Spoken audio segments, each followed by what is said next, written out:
to the world. Subscribe now to the Hot 97 YouTube channel. It's Ebro in the Morning with Laura Stiles and Rosenberg. He's a friend of the show. If he's a friend of mine, Rosenberg considers him a friend. Laura considers him a friend. It's Ebro in the Morning. And we have Black Thought back on the program. Streams of Thought 3. Yo, this thing right here. Now, I've had a cheat code because I've had this album for a little while. Thought, why did it? This album got pushed back a few times before this release. What was going on? Yeah. I mean, just that's the way that the universe will have it. Of the original release date that we had, Malik B passed away. Like either on the day, like the day it was supposed to come out, or the day before, as I recall. So it was like, we were in mourning and just trying to sort of cope with that news of his untimely passing. So I didn't feel like, I'm gonna put this record out and do all the stuff that goes along with putting the record out.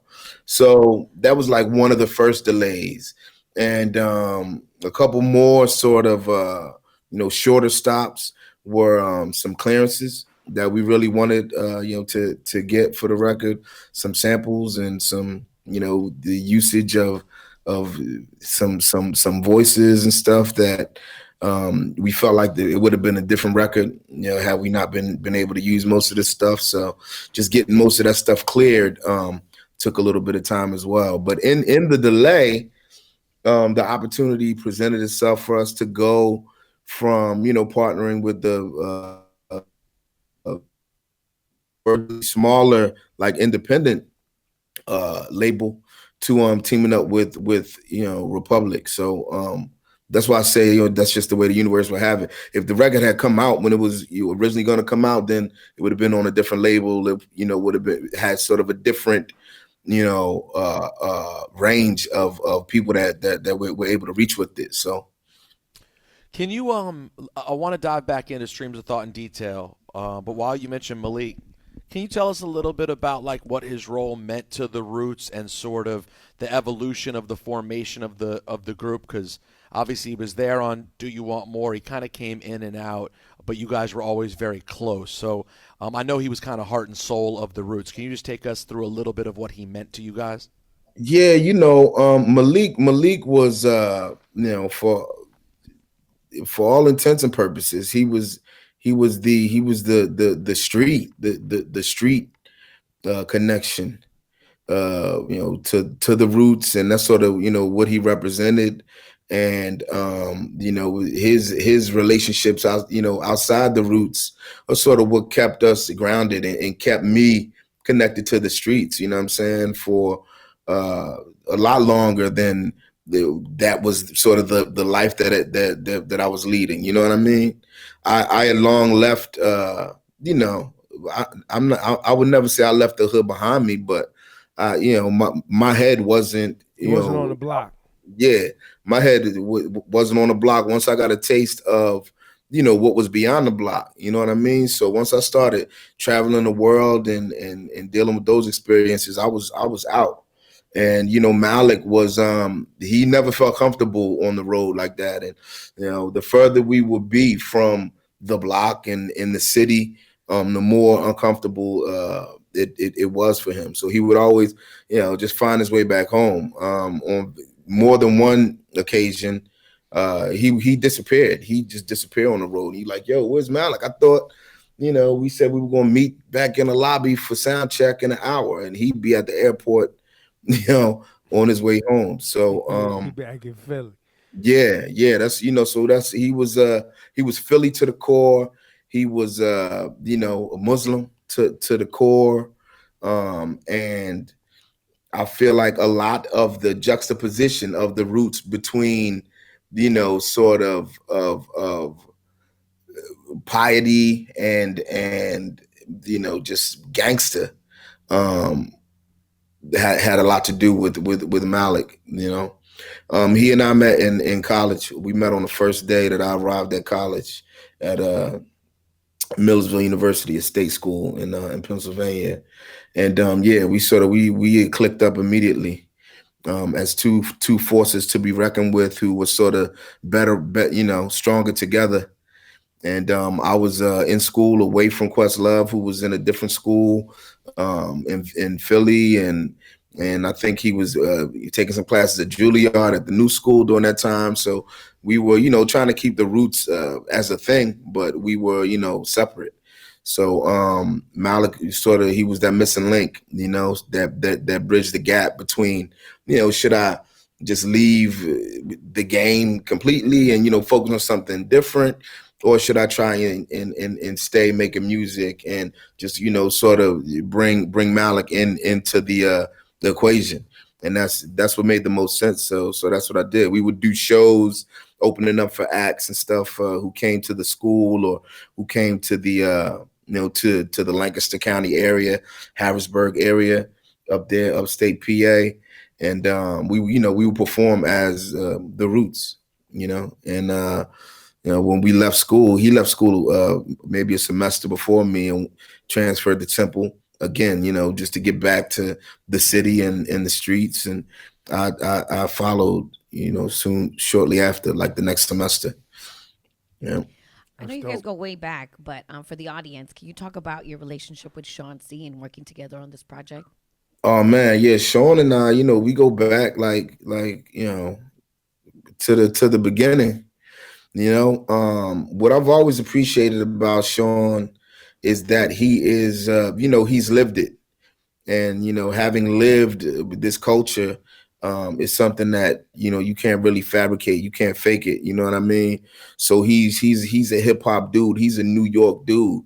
And when I get around him and people like D. Angeletti and, his partner LV that he works with, in the production team and who he has worked with for years, like that's just something that's so definitively New York that it's just undeniable, and it's something that it's an aesthetic that I really appreciate because it gives me a different take on what it is that I'm doing or what it is that I'm listening to, or just just life. You know what I mean? I'm a Philly dude, and no matter where I've been or where I go in life, I feel like my sensibility is Philadelphia, so it's different. So I really appreciate when I get around those dudes, and I always have. He's lived it because the people that originally made me want to rock was dudes from Harlem and from the Bronx, and that's sort of where it came from. And he was there. Sean C was there in real time. You know what I'm saying? He was carrying records for Chill Will and Barry B, and you know what I mean? That's crazy. I didn't even know that. Running with the Get Fresh crew, and you know what I'm saying? And his partner L, he was Big Pun's DJ. You know what I'm saying? And then my homie Al B was Big Pun's cousin. He was Big Pun's little cousin. He was like a baby who would be in the crib when I used to, bust it up with Pun on the phone. And it's just a bunch of overlap, you know what I mean? Like just with the connection there. I'm really good friends with Dead Prez, and I consider them, to be my brothers. And Sean C was like for all intents and purposes, he was he A&R'd their project, but he's like the third member of Dead Prez. So on very many occasions I've run into him and spent time with him, working at different capacities, from a record executive to a producer to a DJ to executive producer to just a homie to somebody just offering words of wisdom, you know what I mean? And yeah, I've just always appreciated him, and we always just talked about when it makes sense, let's do a record together. Yo, you just blew my mind. Because I just put together from the stories you were telling, to me, what was always the most random effing interlude with Dead Prez singing on Pun's album, but it's Sean. Oh C. yeah, nah, yeah, Sean, he A&R both those projects, right? And he, he was basically a member of Dead Prez, and he really, he got them both into their comfort zone. Like he helped them to hit their sweet spot as a team, but then he also pulled them out of their comfort zone so that they didn't play it too safe. You know what I mean? And that's why, I feel like the lyrical content, like their message was what it was, and the way that they would sing on that Dead Prez stuff, on some of their earlier material, that was all, that had a lot to do with his influence. Yeah. Thought, you've had now 3 volumes of this Streams of Thought, working Yep. with different producers. How is it going with you doing these solo projects and also still? I mean, obviously you guys doing your thing on Kimmel, Fallon. but Fallon. as far as recording Fallon, as far as y'all recording an album and getting prepared to do other projects for the Roots, how is that balancing act going for you? As you know, the balancing act, it works for me. You know, with the Roots, with the Tonight Show, I mean, that keeps us busy. That keeps everybody busy enough, you know, to not really have anything else on our plate. And you know, we do want to put another Roots album out. I feel like the people have been waiting for it, and you know, it's something that we've been, you know, anticipating. And we have the music, but you know, as has always been the case with the Roots, it's just a different level of contemplation and, you know, deliberation that goes into, you know what I mean, releasing a project, you know. And I mean, it's been a gift. Some say it's been a gift and a curse, but it's been far more a gift in that it's helped us to maintain the bar, you know, such a high bar, you know, for all these years. It's like, you know, when you look back at your discography and really consider your legacy, you know, it's not that much filler. It's not that many, you know, it's not like, oh, that was a throwaway thing that I did just for the sake of doing it at that time in that moment, you know. But it's definitely something that, you know, I've sort of wanted to stray away from a little, you know what I mean? Just at this point in my sort of creative development, like my personal evolution, I'm of a, you know, I found myself to be more of a stream of conscious, you know, like creative ADD sort of artist. And that's what Streams of Thought is all about. It's about me just working in that different, you know, capacity as a creative, you know what I mean? Sort of going with the first thing that comes to my mind and, you know, just really compartmentalizing and, you know, narrowing it down to sort of myself and one producer at a time, as opposed to the Roots, which has always been a collective. That's and right. Just more chefs in the kitchen, so to speak. But I mean, the balance is there. It's perfect. You know, the new Roots album is banging too, and it you know, it feels, you know, familiar in the way that it needs to feel familiar. You know what I'm saying? It feels like the Roots, but it doesn't feel like we're, you know, stuck in time or anything. Yeah, there's still progress. You know progress with familiarity. Absolutely. But it's dope, and it doesn't feel or sound anything like any of the Streams of Thought volumes. Do you think we'll get a Roots album in 2020? In 2020, I don't think so, because I mean the year basically it's about wrapped up. Yeah, 2021 for sure. Because I mean, you know, I mean, off the record, whenever you want to hear it, I could play you. Well, I know that. I mean, this is about the people, bro. I'll pull up. You know, no problem. All, man. I got mad albums like on the only reason I said 2020 was to force you to say 2021. Yeah, 2021 for a new Roots album for sure, and for some more Streams volumes, you know, and for this the Dangerous Thoughts album. You know, I mean, that's probably the next move I'm gonna make. Because what's the Dangerous Thoughts album? What is that? That's the long-awaited joint collaborative effort between me and Danger Mouse. Mm-hmm. You know, and you know, though it's something that's probably going to drop in the middle of all of these Streams of Thought volumes, since it's something that we, you know, began the initial idea maybe 13 or 14 years ago.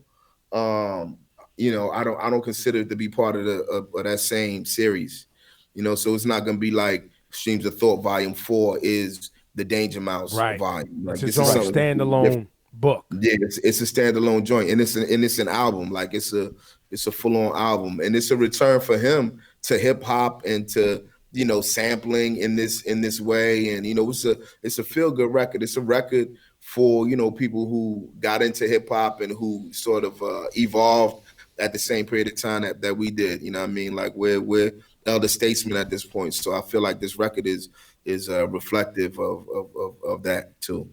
I always ask this question to vet MCs, but I just find it so, I don't know, cool and interesting. Like when you were young, did you imagine that hip hop would be a thing like rock and roll, where you could be 45, 50, 55 years old putting out your best music, the way we saw with the Rolling Stones and these rock bands that continue to drop projects? Did you ever envision that we would get here with hip hop?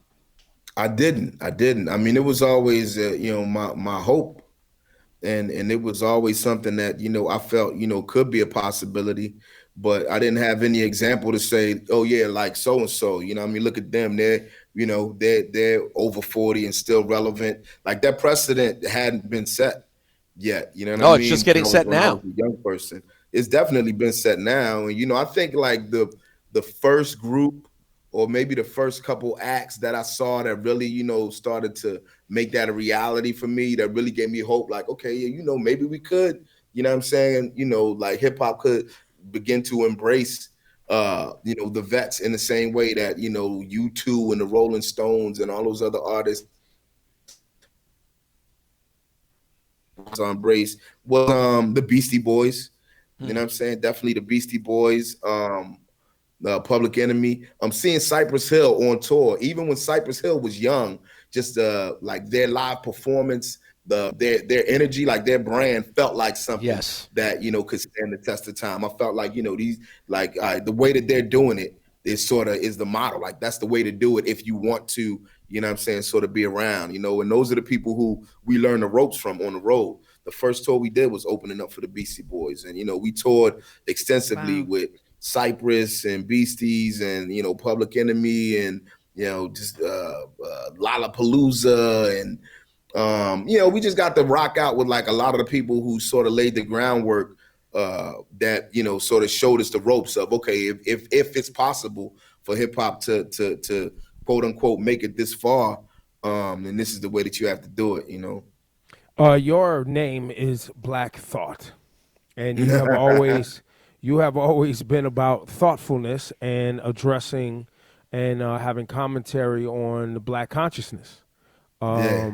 And right now we are at a very interesting time in history, not only internationally with youth movements around the globe, what's going on in Nigeria with the NSARS, but youth movements addressing police brutality, police reform, defund the police, all types of activism has become the norm. I guess my first question for you, as somebody who has always been vocal with regard to things going on in society through music mostly, is are you proud of the youth movements that you're seeing right now in society and the grassroots organizations and protests, et cetera, et cetera? I am. I'm definitely proud, of the way that young people are embracing, activism and becoming socially conscious. And it's something that I've always felt was, inevitable.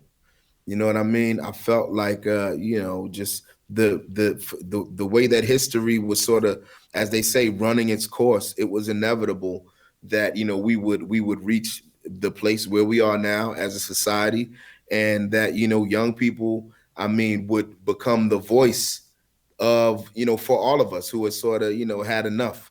You know what I mean? Because that just traditionally, it's always been young people. You think back to you know all these icons, what I'm saying, all these historical, quote unquote, historical figures who led rebellion and who led all these different protests and created movements. These movements have always been sort of helmed by young people, Black Panthers, Martin Luther King, Young. I mean, even Malcolm X, I mean, like these are all, relatively young people who, we lost, obviously far too soon, but they were young and focused. You know what I mean? I'm talking about at 25, 26, you know what I mean? Risking it all and, really having the courage to make those sorts of sacrifices. So I felt like, the way things going like we were going to come to that at some point again. And, you think about just, you go back before civil rights movement to the abolitionist movement. I mean, that was young people who had enough too. You know what I mean? So you think about, oh, wow, I wasn't there for, the when they were people trying to get Abraham Lincoln elected and wanting to abolish slavery, and I wasn't there for the civil rights movement or all these different human rights movements and so on and so forth throughout history. The people who were there at that particular point in time, it's not like you feel like you're there. It's like you're living it, you in it. You know what I mean? So it's I feel like it's in the moment, it's of the moment, and this is what's happening in this day and time. And what happened before we were here, before our generations. It was beyond our control, and what happens after we're gone, what I mean, to a great extent is beyond our control. But what we're able to control, what we're able to sort of do and try to change is circumstances here and now. Like we here for this, all this shit right now. So I think it boils down to what are you going to do, and the young people have always been the ones to step up to that. What I mean, to answer the question of what are you going to do about it? Important question. Do you vote in Pennsylvania or New York? I vote in Pennsylvania. That's right. We need that. I do. I vote in Pennsylvania, which is, that's a battleground state, and it's always been. And like I said, I went to the university out there in the sticks outside of Philadelphia. A lot of Pennsylvania outside of Philly, may as well be West Virginia. Alabama. Right. But yeah, when it's an Alabama, Mississippi mindset for a lot of that. And it's an open carry state. It's lots of, license to carry firearms and, shoot first, ask questions later. It's not as, there's no place in Pennsylvania really that's as liberal minded as Philadelphia. Right. And Pennsylvania is a huge state. I've always sort of, just understood the power of, the vote there. And though Pennsylvania hasn't been my primary residence for quite some time, I maintain, ownership of a property. And that's, where I've always just chosen to vote. I go back and, I rally the troops and, I'm taking soft pretzels and pizza and bottled water to people out there while they waiting to vote. That's dope. I'm there bright and early in the morning, one of the first groups to cast my ballot and so on and so forth. That's been a tradition. That's what me and my homies do. And Questlove too, he goes back to Philly. He's driving people, back and forth, picking up the elderly, like that whole deal. We've always been very active, with all sorts of voters initiatives there in the state. Well, I'm glad you bring that up. You lent your voice to a 45 Lies challenge with David Diggs and the brothers from the Bay. You did that. You did them rhymes talking about the current occupant of the White House lies. But you've also, historically speaking, the Roots in general, you guys have been, coined as conscious rappers. You've had, even in the record, in the visual, what they do with the Roots was a very anti-materialism essence that you guys always brought, to the hip hop, aesthetic. Right now, we're watching a lot of rappers that are mostly associated with, get money materialism, having questions about who they should vote for. Or, you see, 50 Cent yesterday. I don't know if he was trolling or not, talking about because of the taxes. He don't care if Trump racist or not. You know what I'm saying? I'm voting for Trump.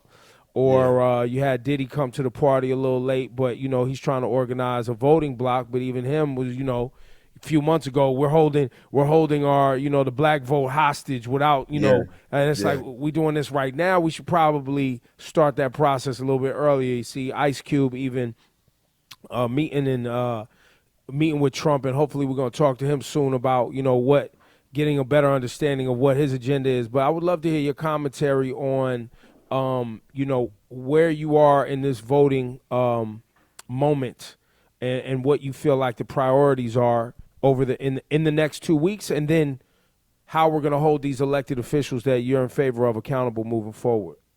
I mean, the short answer is that it's chess, not checkers, and we have to understand that. You know what I mean? I feel like, being able to achieve any long-term goal, You know what I mean? Being able to bring about any long-term change, is going to happen in a sequence of shorter term victories. You know what I mean? In order to win the overall fight, you gotta win all smaller battles. So yeah, I feel like it's levels, and I feel like the first part of the process is getting any and everyone who's of age and who can legally vote to cast their vote, and what I mean, to make your voices heard and to make your vote count. And I don't agree with all the policy with Joe Biden and Kamala Harris camp. Like, I don't agree with everything they've done historically. I don't agree with all their policy, but I don't agree more with with the current administration and the way that they've been serving the people. So I mean, I understand. I mean, as a lot of people say, it's the lesser of two evils, but I'll take the lesser of two evils on any given day. You know what I mean? Trying to reach a concentrated in a concentrated effort to reach a specific goal. You know what I'm saying? I feel like I mean, we're beyond doomed if the current administration serves another term in office. Like, we fucked. So like that's the type time I'm on. That's the energy that I'm dealing with, and that's what I'm trying to prevent. I'm trying to prevent us from being completely dicked in the way that we and will be in the event that this administration remains in office. And I'll take everything else one step at a time. But I mean, I feel like everybody's entitled to their opinion. Everybody's sure. entitled to their opinion. But you have to understand, as artists, what I mean, for a while, I felt like I'm just an artist. You know what I mean? I make music. I'm not here to be a role model. I felt that way at one point. But I feel like I came to the realization, as every artist, especially these artists who are super successful, you have to understand just the way we receive information, like what that has become. It means that we're all role models. You know what I mean? Whether you want to be a role model or not, like that's it. You're an influencer, and your opinion based on the way you present it is gonna influence a whole host of other people, young impressionable minds, people who don't feel like doing a deep dive, who don't feel like doing the homework, doing the research. You know what I mean? A lot of people are going to take what you say and what you do for face value, and are going to take that and accept it as truth, and sometimes as law. So we got to be conscious of that as artists. I mean, just of the power that we wield as influencers who are in the public eye in that way. Why is in your opinion? I feel like people don't quite understand white supremacy and white supremacists and how it works to devalue black people, our lives, and our neighborhoods and assets. And I the reason I ask that is because I think I can't process how somebody could disregard the alignment of the current administration with white supremacy and white supremacist ideals. How you could ignore that in favor of short-term gains with your bank account and taxes. Because even if you make a few more dollars, they've still devalued your communities, your people, and anything that looks like you. Because that's what white supremacy works to do. Do you think it's just people are ignorant? They don't really understand that that's the larger game that's being played? Like, what is your interpretation? I think ignorance definitely comes into play. You know what I'm saying? Ignorance, denial, and just a disconnect, man. You know what I'm saying? It's certain, people feel like, I mean, I don't know, but some people, it might be that, some people feel as though they've reached a certain level of success. So, they don't have to, like, they no longer have to deal with, the same, institutional, sort of obstacles that the black and brown and indigenous communities have dealt with for generations. They feel like money and success, as an entertainer or in whatever field, sort of affords you, uh, being able to live above race, or beyond blackness, if that makes any sense. But I mean, that's never the case, man. You got, what I'm saying, how much property you own, how long you've, feel like you've, what I'm saying, been in the promised land, speak. If you black man, you're a black man, even if you deny it. You know what I'm saying? Yeah. You could try and deny it as much as you want, but yeah, you're a black man.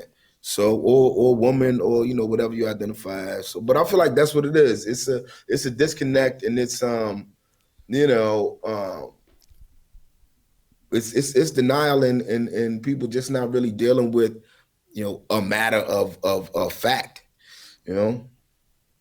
Black Thought, Streams of Thought, Cain and Abel, the third installment. Thought, thank you for your time today, bro. Appreciate you, man. And as Oh, no, always, thank you. appreciate Come on, you and just the work that you do. Before we go, a lot of people don't know that you've started a program at Carnegie Hall. And I don't know if that's common knowledge. If people follow you on the gram, maybe they saw a little bit, but you're developing is it a teaching program what is the program? Yeah, I'm developing a curriculum, which, I mean, that's not new. Like, there have been, sort of schools of hip hop, schools of, rap, that lots of people are doing. Just off top, I know Nas has partnered up with Harvard University, and Lupe Fiasco has partnered up with MIT in developing a curriculum. And this is something that I'm doing. Play. Yeah. So this is my thing that I'm doing. I did something that was almost more like a trial run about a year or so ago, where I did like an intensive, like a master, what they call a master class, or like an artist intensive. Right. It was just for really for a matter of days, like a little more than a week or so, handful of students. But that was to sort of set the precedent and show them where my head was and what my agenda was. And now I'm back, and I'm gonna be working with them over the next couple of years as an artist in residence. Once in residence becomes a thing, Right. Again. You know what I mean? But I'll be working with them as an artist in residence to really, build out my curriculum, in the school of thought, you know what I'm saying? Or, Black Thought School of Lyricism. And that's another thing that when I did it initially, when I did the master's class, I brought Sean C in, to work with me in that capacity as well, just because, again, I feel like he represents the other side of the coin, you know what I mean? And he and I work well together. It was opportunity. I mean, I was definitely going to need beats, and I was going to need to, speak to someone who had experience as an A&R and dealing with the labels and that whole thing. So he was able to sort of speak to whatever experiences that I didn't already have as an artist, and it worked out really well. So I'll probably be pulling them in again. Like, I don't even know if he knows that I'm about to, do this whole artist in residence thing. But Sean C will probably be Hey, yo, right. Sean C, when you see this, you're going back to work, my guy. Hey, look, it takes a village, man. And any opportunity I get to bring, the homies, and I'm not bringing, you know what I'm saying? I'm not just doing it for the sake of, oh, you my man, so, you know what I mean, here, run this company. That's right. You know what I'm saying? But if it makes sense, and I feel like there's something in your skill set, that you could bring to the table that's going to work out for all involved, then I'm never going to front, you know what I'm saying, just so I could absorb all the light. You know what I mean? This is my moment to shine. It's like, I feel like that's stupid. So it definitely takes the village in that way. Black Thought, Streams of Thought 3. Go get it on Apple Music. Thank you for your time today, Thought.